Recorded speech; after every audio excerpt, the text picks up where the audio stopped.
DR কঙ্গোর পূর্বাঞ্চলের খনিজ সমৃদ্ধ বৃহত্তম শহর গোমা দখলে নেয়ার দাবি করেছে বিদ্রোহী গোষ্ঠী M23। এর আগে রক্তপাত এড়াতে কঙ্গো সেনাদের আত্মসমর্পণের আহ্বান জানায় গোষ্ঠীটি। কঙ্গোর পররাষ্ট্রমন্ত্রী রুয়ান্ডাকে M23 বিদ্রোহীদের সমর্থন এবং সেনা পাঠিয়ে যুদ্ধ ঘোষণার অভিযোগ আনার কয়েক ঘণ্টা পরেই গোমা দখলের খবর এলো।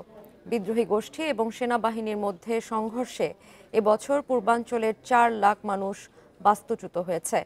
চলমান পরিস্থিতিতে যুদ্ধবিরতির আহ্বান জানিয়েছে কেনিয়া।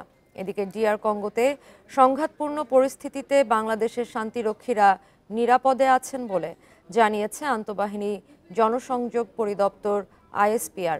এর আগে বিদ্রোহীদের হামলায় দেশটিতে জাতিসংঘের শান্তিরক্ষী বাহিনীর 13 সদস্য নিহত হন।